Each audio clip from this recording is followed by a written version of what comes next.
Pemirsa yang terhormat dari Danau Inspirasi yang berbasis di Kota Padang. Episode sekarang ini saya ingin memperkenalkan pendekatan yang kita sebut sebagai aliansi strategis berbasis potensi yang ada. Kalau pada episode sebelumnya berbasis potensi bioregion, potensi alam, maka ini adalah potensi yang berkaitan dengan potensi alam dan manusianya. Jadi misalnya begini, saya ingin ada aliansi masyarakat yang punya danau. Danau Maninjau, Danau Singkarak, Danau Talang, danau di atas, danau di bawah. Dan kemudian tidak hanya danau saja, mungkin juga ada telaga-telaga yang basisnya adalah sumber daya air. Di mana dengan potensi sumber daya yang kita miliki ini, masyarakat bisa beraliansi secara strategis sehingga mendapatkan manfaat bersama. Manfaat atas dukungan teknologi, manfaat atas nilai jual, jenis yang dikembangkan, dan seterusnya. Saya kira pendekatan aliansi ini lepas dari sekat-sekat birokrasi, sekat-sekat tata pemerintahan. Sehingga kita ingin mengatakan bahwa ini aliansi ini mestilah menjadi aliansi berbasis potensi provinsi. Jadi provinsi yang akan mengurusnya. Katakanlah potensi angin, potensi air, potensi surya dan sebagainya sebagai bagian dari aliansi strategis kita untuk mendapatkan sumber-sumber energi terbarukan, sumber-sumber energi bersih yang kemudian bisa kita manfaatkan secara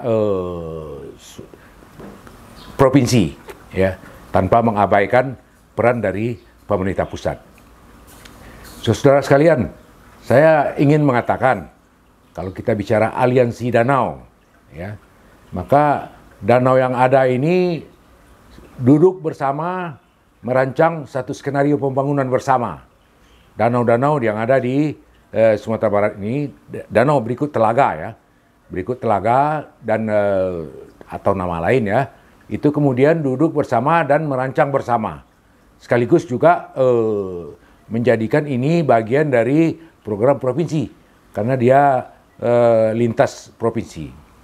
Nah, saya ingin mengatakan masyarakat dari masyarakat multi pihak, ya, stakeholder multi pihak, masyarakat, pemerintah, masyarakat adat, masyarakat agama dan sebagainya itu duduk bersama di tingkat danau dulu, dan kemudian setelah itu beraliansi, bikin aliansi danau-danau dan telaga Sumatera Barat untuk tujuan-tujuan yang sifatnya menguntungkan kita secara bersama. Tentu tak lepas dari juga memikirkan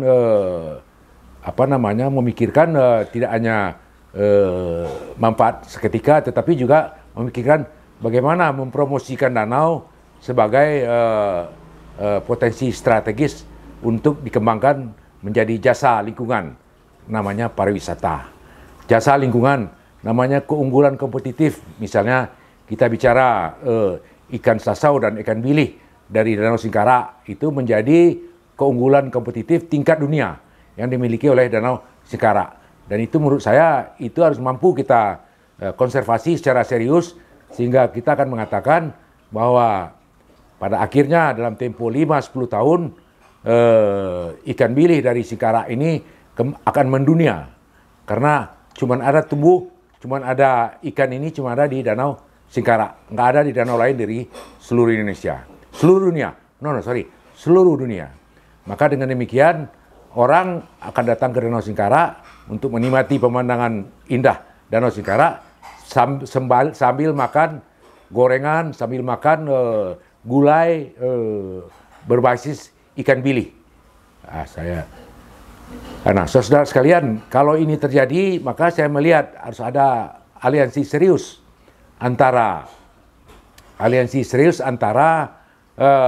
masyarakat yang di sekitar danau dikoordinir oleh katakanlah Bapeda provinsi, mengundang Bapeda kabupaten kota dan mengundang masyarakat yang ada di selingkar danau. Sekian nagari dari Danau Singkarak, dari Danau Maninjau, dari Danau Talang, danau di atas, danau di bawah, dan telaga-telaga yang ada. seperti di beberapa tempat yang saya lihat di Kabupaten Solok juga ada, di daerah Pasaman juga ada. Nah, dengan demikian, kalau aliansi berbasis potensi ini terjadi, kita sudah akan juga bisa mengatakan, oke, apa yang cocok dikembangkan dari selain sumber daya danau, tapi sumber daya selingkar danau. Ini juga potensi yang harus kita kembangkan dan akan menjadi jualan, akan menjadi daya tarik dari danau untuk berkembang sehingga menjadi mendapat manfaat, masyarakat di sana mendapatkan manfaat ekonomi. Jangan pernah lagi terdengar misalnya ada masyarakat stunting dan sebagainya karena miskin dan karena nggak ada sumber daya ekonomi.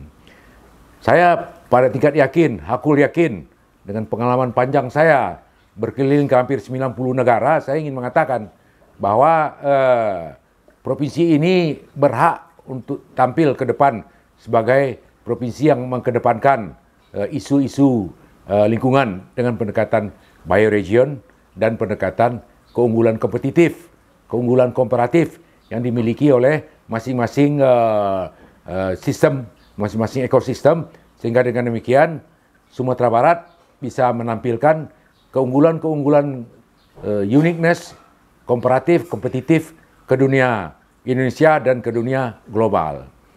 Sangat diuntungkan kita punya saudara serumpun, kita punya belahan di Negeri Sembilan sebagai tempat kita menjadi hub, menjadi satelit, menjadi titik untuk di mana kemudian produk-produk dari Sumatera Barat bisa memasuki kawasan ASEAN, kawasan Asia keseluruhan dan global. Dengan sistem informasi yang ada sekarang, saya pada tingkat yakin nggak ada masalah sebetulnya dengan jarak, nggak ada masalah sebetulnya dengan keterbatasan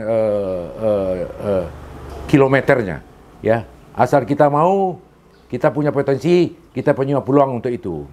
Dan saya kira dengan berbagai jurusan yang ada di kampus-kampus di Sumatera Barat, kita memiliki sumber daya manusia yang cukup untuk bergerak keluar Sumatera Barat, memperkenalkan dan mencarikan manfaat untuk Sumatera Barat, masyarakat Sumatera Barat, sehingga kita berharap kita bisa sama sejahteranya dengan provinsi lain yang memiliki potensi minyak, BBM, tetapi yang jelas bahwa standar sekarang seluruh provinsi di Indonesia ini memiliki peluang yang sama untuk energi terbarukan, sehingga kemudian potensi air, potensi angin, potensi matahari dan sebagainya sebagai bagian dari cara kita menatap masa depan.